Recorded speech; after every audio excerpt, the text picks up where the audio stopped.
The following program is an original production of WICC PBS Chicago.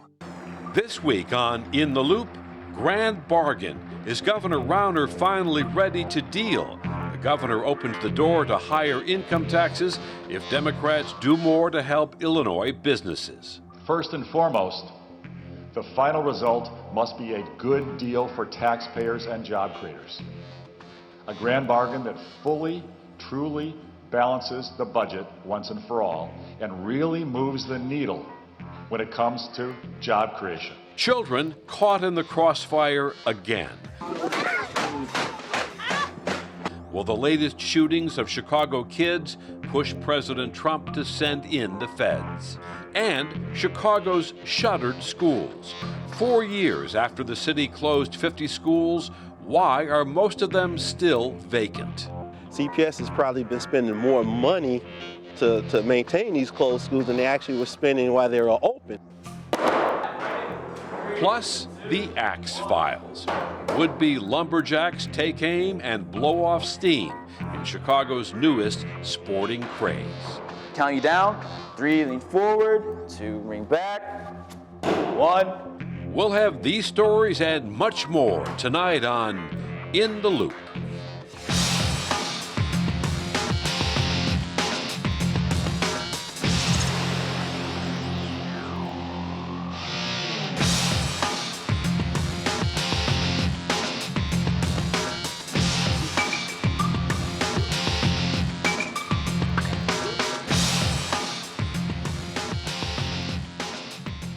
Good evening, I'm Chris Bury. 4 years ago, the Chicago Public Schools stirred outrage when it closed about 50 schools. Most of them were in Black and Latino neighborhoods. Now CPS will begin selling off some of the shuttered and abandoned buildings. Why has it taken so long to sell the properties, and what's to become of the sold schools? In the Loop's contributing correspondent, Daryl Denard, reports. Neighborhood schools. The good ones offer more than a solid education. Many of the Chicago public schools are anchor institutions, places where not only academics but also social and economic development thrive. But when CPS closed 50 schools, primarily on the south and west sides, what was left are massive vacant structures that are a blight on current development and a magnet for vandalism.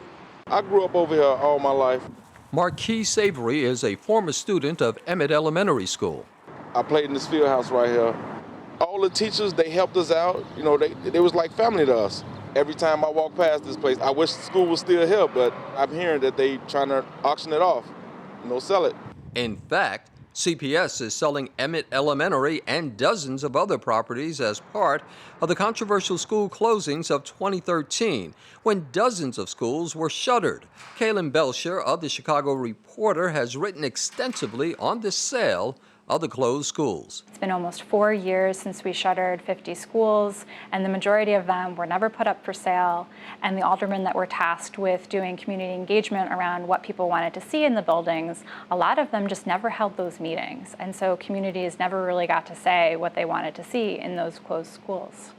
Dwayne Trust is with the Austin Community Action Council, a local group that expressed frustration about being cut out of the repurposing and purchasing process. I would describe the process that was pretty much planned to fail because there was no plan. CPS has probably been spending more money to maintain these closed schools than they actually were spending while they were open, and that's one of the reasons why they're trying to get rid of them. Several aldermen responsible for the sale and CPS officials had no comment on the process. However, news reports reveal only 9 of the nearly 50 shuttered schools have been sold and another 5 repurposed, resulting in $24 million in sale proceeds.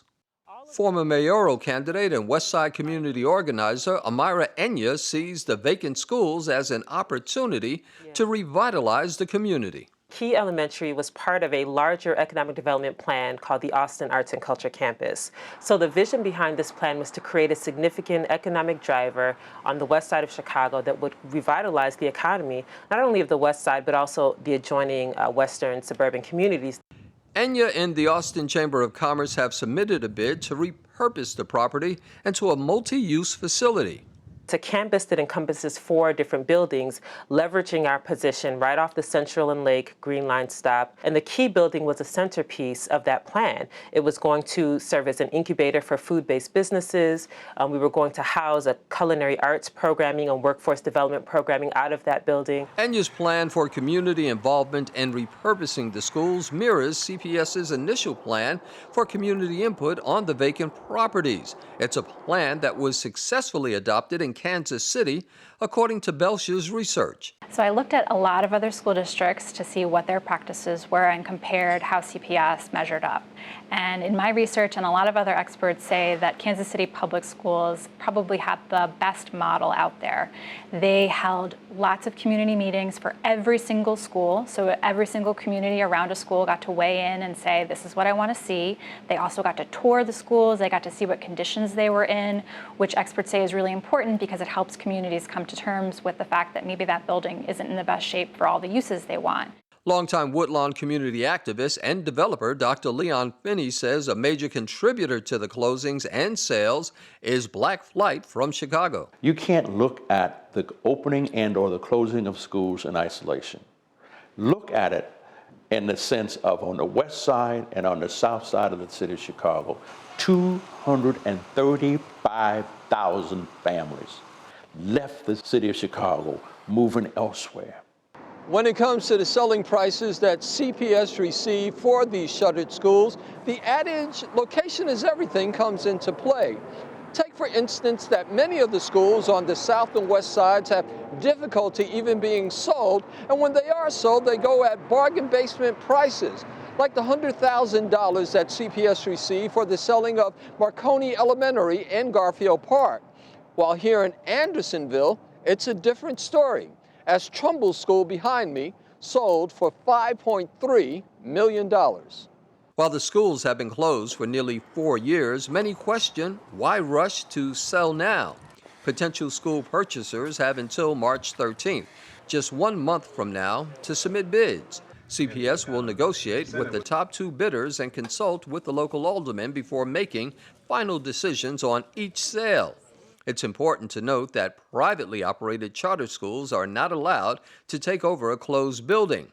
For Austin resident Keon Redmond, it's obvious what the community needs and when they need it.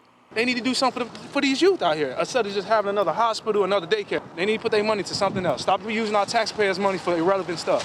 Please do. And we're now joined by Daryl Denard. So, Daryl, what kind of money, revenue is going to be generated if all of these buildings eventually do get sold? Probably at the high end, maybe if the city is lucky, $40 million. But that's really California dreaming, so to speak, when you take into account that many of the schools that are on the south and west sides end up selling at bargain basement or fire sale prices of somewhere between $100,000 or slightly above. So if they get $30, $40 million, does that money have to go in a particular pot in the budget? It actually goes into the capital budget. And so what they're able to do is they're able to put that in for new construction. You noticed in the segment there that charter schools, which one might think would be sort of a logical buyer, right, to buy these buildings with the expansion of charter schools, they are expressly forbidden from bidding. Why is that? I think that was one of the aspects of the initial school closing commission. They didn't want to say that we're closing these schools only to give an opportunity for charter schools to come in. And so that particular option was taken off of the table.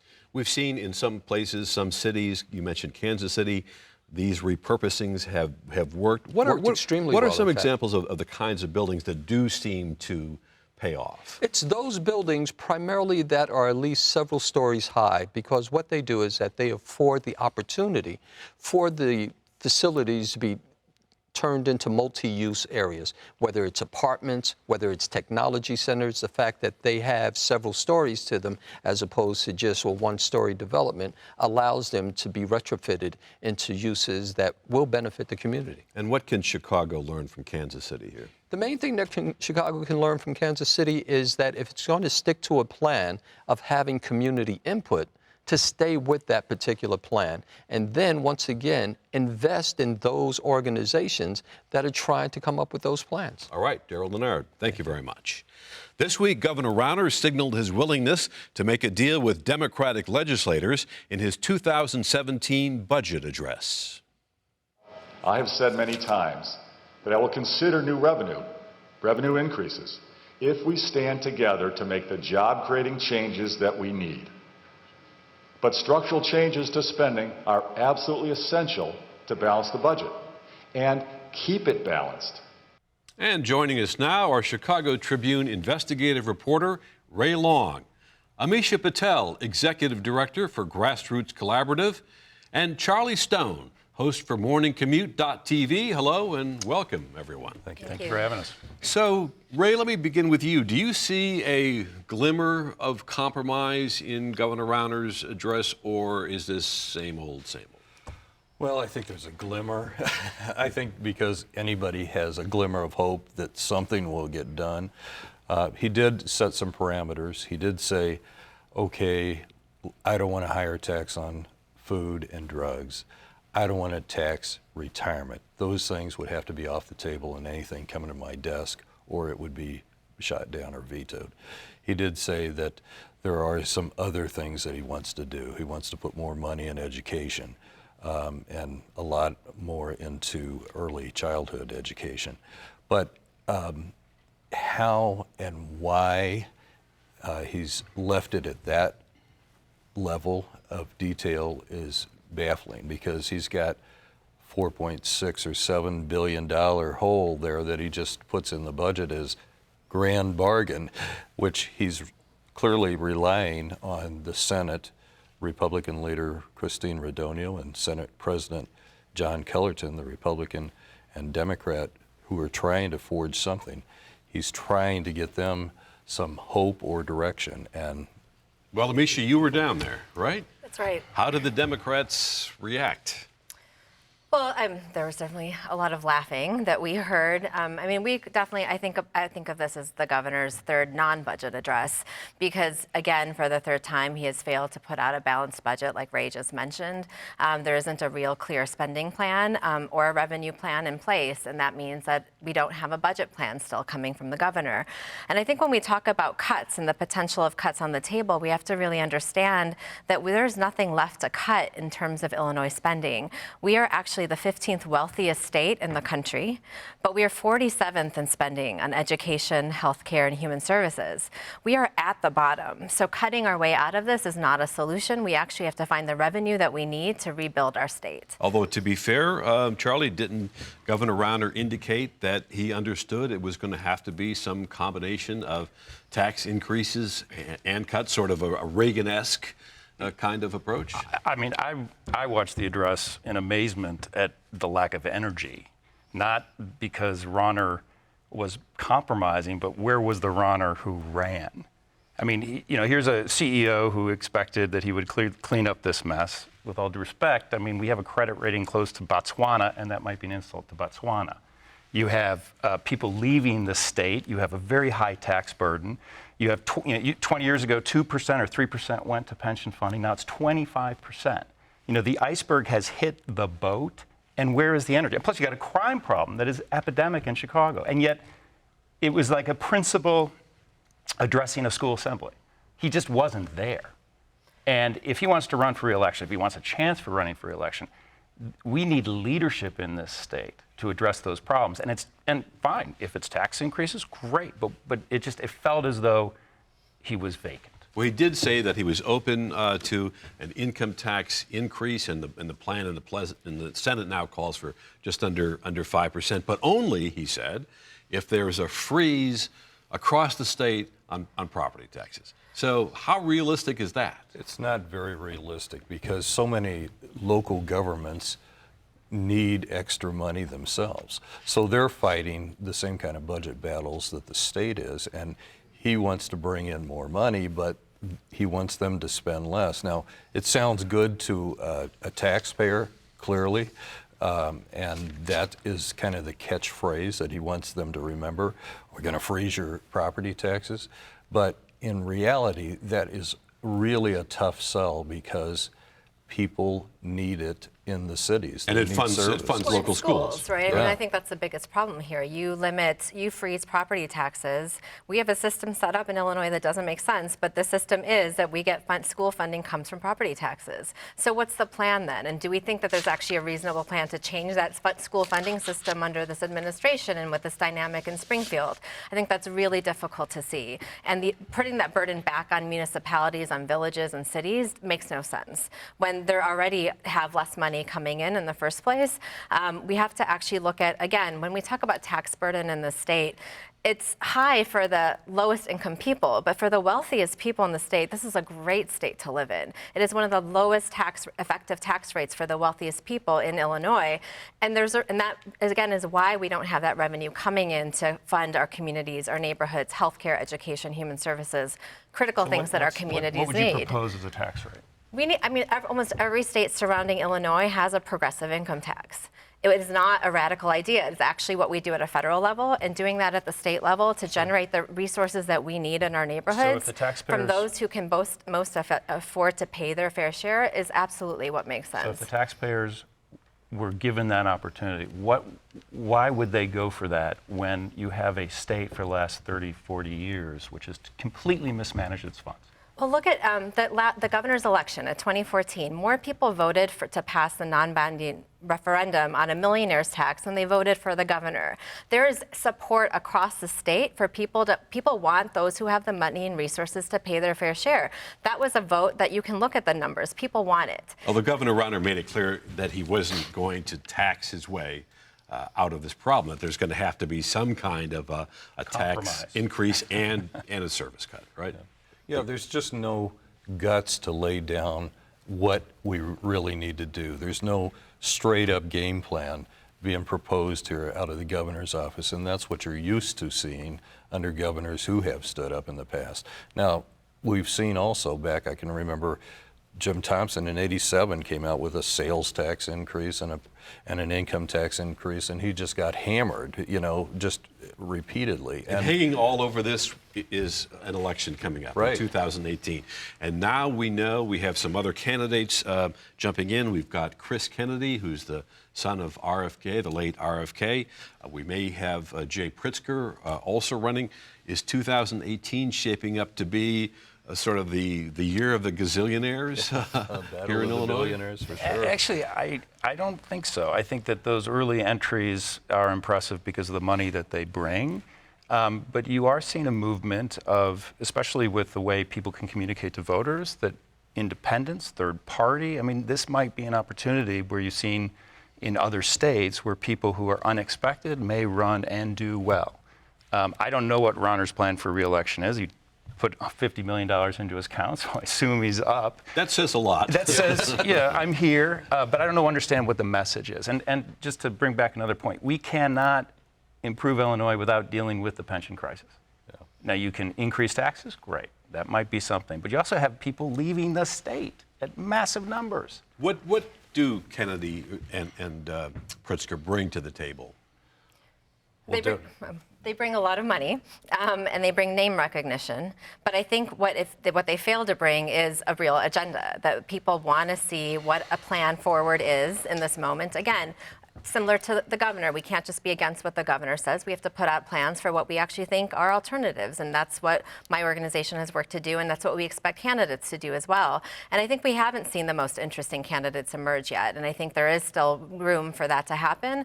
And again, lessons from even the Bernie Sanders election, without having the resources, there's still, if you have the right message and then actually a vision to move that message, it's compelling, and people want to see that happen. Ray, is there any pressure to get a budget deal done before the election?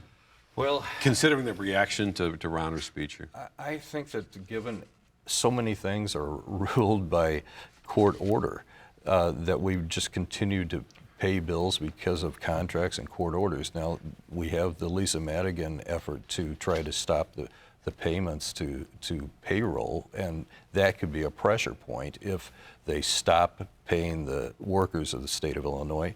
Maybe that could move things along, although they might just pass a law to say, we'll just keep paying them.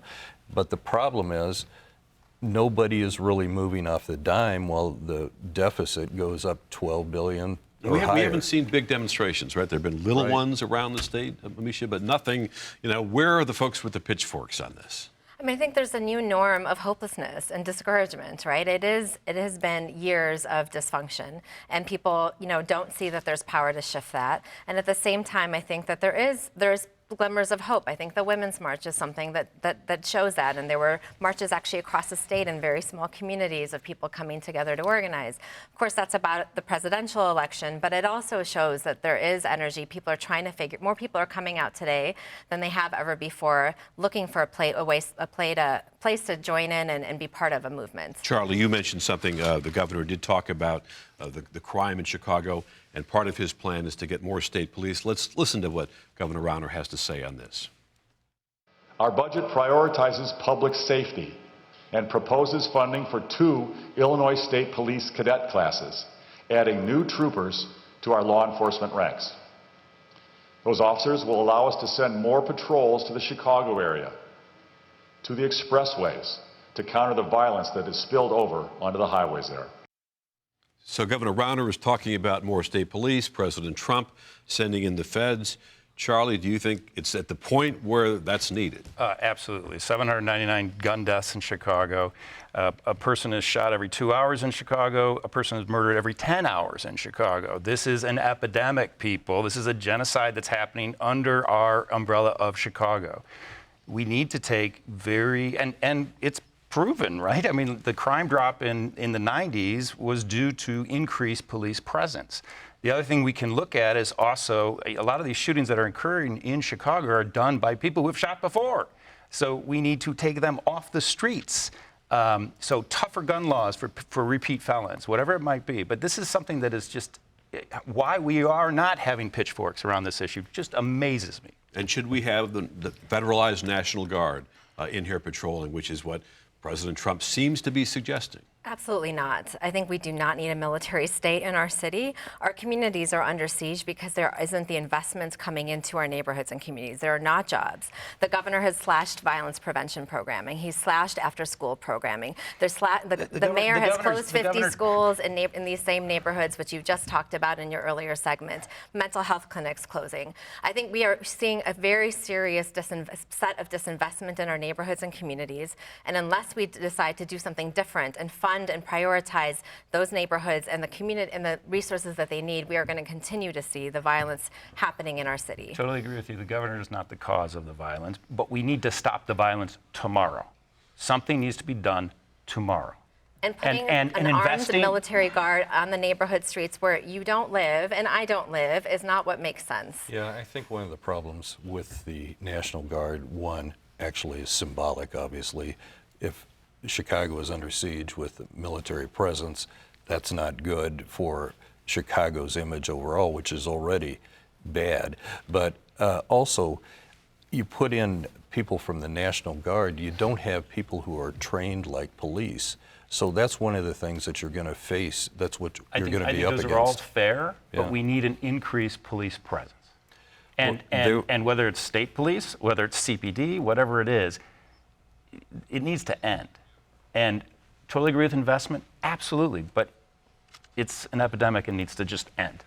I think that more communities in Chicago have to take ownership of this too. I think it can't just be the west side or the south side where the shootings happen the most. It has to be a group effort to try to merge some kind of and forge some kind of effort.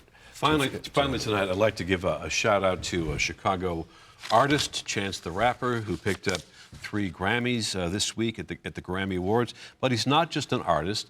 He's also speaking out on some of these issues. He actually wants Trump to stop talking about Chicago. But he's planning on having a meeting with Governor Rauner.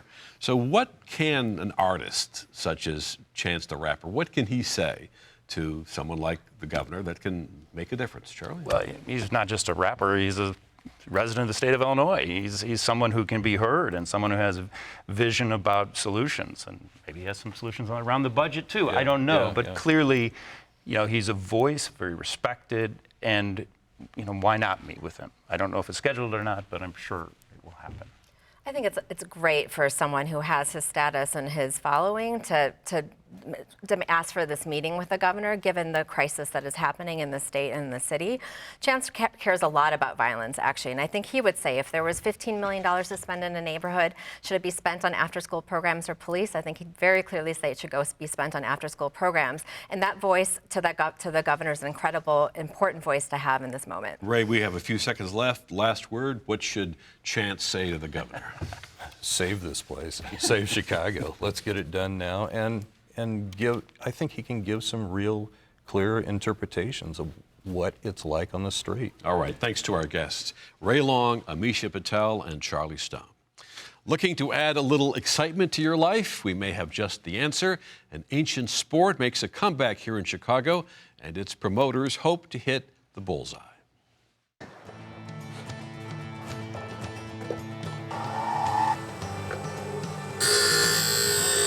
For Chicago's would-be Paul Bunyan's, a sport rooted in the deep North Woods has found a home in the city. A company called Bad Axe Throwing, based in Canada, has brought its handles and blades to the West Loop neighborhood. Ike Grievers is one of the coaches there. Bad axe throwing is exactly how it sounds. You're just here with a group of friends and you throw axes at a target. It's pretty much shooting darts, but it's on steroids. Instead of a dart, you have an axe and you just have a bigger target. The battered wood shows the participants' skill level. Amateurs and self-proclaimed lumberjacks have been stepping up for the challenge since the company opened nearly 6 months ago.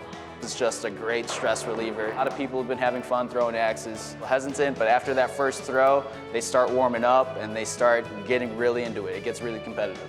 For about $50 per person, a group of 4 or more can rent out a section of the venue for 3 hours. There's a coach on hand to make sure the rules are followed and the players are protected from injuries. So in the long run, it should look like this. Right foot forward, left foot back, hands on bottom, right on top. So I count you down. 3, lean forward, 2, ring back, 1. On this night, Chicago's Google office capped off a 3-day conference by giving employees a chance to try their hand at axe throwing. Eduardo Gonzalez is from Chile, and Andrew Ricker from San Francisco. Very fun experience. Definitely you can release some of the work stress for the day, and yeah, you should definitely come and try some. Feels like it's a very unique experience throwing something sharp like that through the air. So it's, first kind of getting the hang of the technique and then actually trying to aim it somewhere. You get a little competitive, wanting to hit the target. It's a lot of fun. Unlike some of the Canadian locations, the Chicago venue does not allow alcohol. The city denied the company's liquor license request. After all, axe throwing and beer, what could possibly go wrong? Well, that wraps up this week's show. You are now in the loop. To learn more about our show, search our website at wycc.org. And here's a little more from Chance the Rapper. Until next week, I'm Chris Bury.